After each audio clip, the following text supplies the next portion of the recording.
Today you join me on this little float fishing session on this tiny river that runs through Surrey. Parts of this river alongside where I'm fishing you could literally step across it, but it is relatively deep and holds a good head of fish. I was going to be running a stick float along the stretch and took a couple of pints of maggot as bait just to see what we could get out. This tiny river really seems to switch on once the frosts begin. As is usually the case with my sessions, I've started by introducing a bit of bait little and often.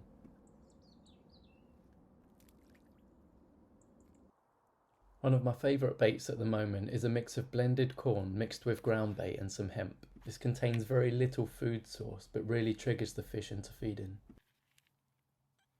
I was throwing in small balls of standard ground bait as well as loose feeding maggots. To get the maggots down to the bottom I was going to be using a bait dropper.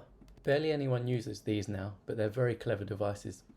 For anyone who hasn't seen these before, you put your bait in and lock it in place using the latch.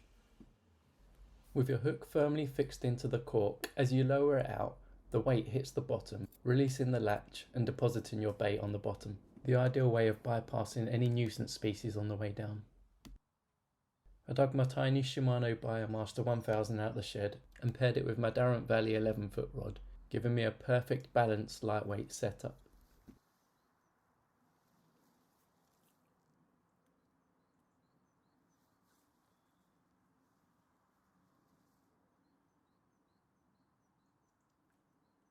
I started to get bites very quickly, having already introduced a fair bit of bait into the swim.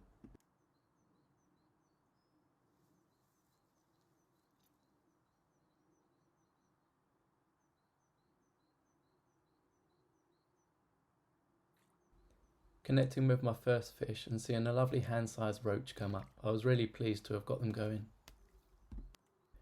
When you're catching fish, it's easy to overlook the need to keep that bait going in. If you want to keep the fish in your swim, it's vital.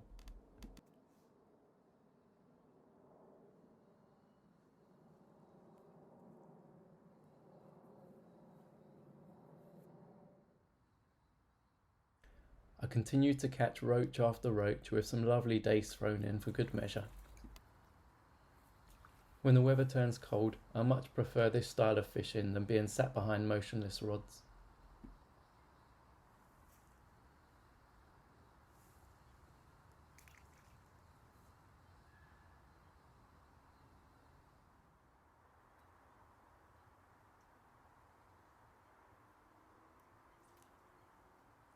A couple of hours out on this tiny river was enough for me to get my fix, and eventually it was a bite of chuck.